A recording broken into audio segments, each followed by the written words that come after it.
চটপটি খেতে কম বেশি সবাই পছন্দ করি। আমি তো আজকে বাসায় তৈরি করেছিলাম চটপটি। সব সময় দেখা যায় বাহির থেকেই কিনে খাওয়া হয়।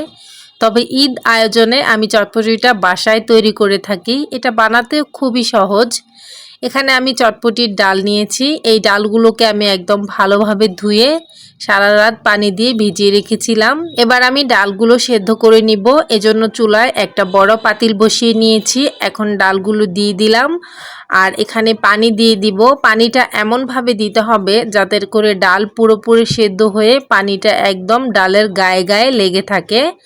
আর সাথে দিয়ে দিব সামান্য পরিমাণের হলুদ গুঁড়োটা দিলে চটপটির কালারটা খুবই সুন্দর হয়। এখন তো প্রায় 40 মিনিটের মতো চটপটির ডালটা আমি সেদ্ধ করে নিব। এই তো আমার ডালটা একদম পুরোপুরি সেদ্ধ হয়ে গেছে। ডাল আমি এমনভাবে সেদ্ধ করেছি এটা একদম ধরলেই দেখা যায় নরম হয়ে গলে যাচ্ছে, কিন্তু দেখতে কিন্তু আস্ত আস্ত আছে। এভাবে রাখলেই কিন্তু চটপটি খেতে অনেক বেশি ভালো লাগে। তো এখন এই চটপটির ডালটাকে এক সাইডে রেখে দিয়ে আমি টকটা রেডি করে নিব।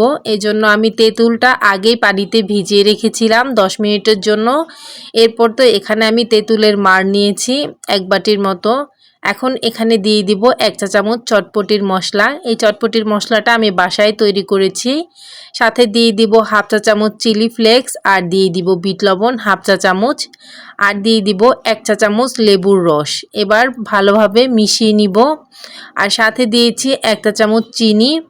তো চিনিটা দিয়েও ভালোভাবে মিশিয়ে নিয়ে এখন আমি এখানে চটপটিটা বানিয়ে নিব।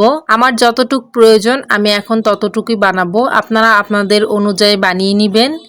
এখন এখানে চটপটির ডালটা নিয়ে দিয়ে দিব আলু। আমি আগেই আলুটা সেদ্ধ করে নিয়েছিলাম। এরপর তো ছোট ছোট টুকরা করে আমি কেটে নিয়েছি। তো এখানে আমি আমার পরিমাণ মতো আলুও দিয়ে দিলাম। এরপর এখানে দিয়ে দিব চটপটির মশলা 1 চা চামচ। সাথে দিয়ে দিব পছন্দ মতো চিলি ফ্লেক্স, ঝাল যে যেমন খাবেন তেমনই দিবেন। সেই সাথে আরও দিয়ে দিব বিট লবণ আর দিয়ে দিব আমাদের যেই রেগুলার লবণ আছে সেটাই দিয়ে দিব পরিমাণ মতো।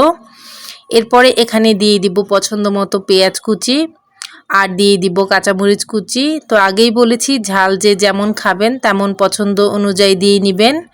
তো এখানে যেই টকটা বানিয়ে রেখেছিলাম সেখান থেকেই টক দিয়ে দিলাম। এবার ভালোভাবে মিশিয়ে নিব। মিশিয়ে নিয়ে এখন উপর থেকে দিয়ে দিব ফুচকা। তো ফুচকাটা আমি বাসায় তৈরি করেছিলাম। এরপর তো উপর থেকে দিয়ে দিব ডিম। তো ডিমটা আমি একটা গ্রেটার দিয়ে কুচি করে নিয়েছিলাম। তো ডিমটাও আপনারা আপনাদের পছন্দ অনুযায়ী দিয়ে নেবেন। তো তৈরি হয়ে গেল খুবই মজার চটপটি। এভাবে বাসায় তৈরি করতে পারেন। বাসায় তৈরি যে কোনো খাবারই খেতে কিন্তু অনেক বেশি মজার হয়ে থাকে। তো আশা করছি আজকের রেসিপিটি আপনাদের কাছে ভালো লাগবে। আল্লাহ।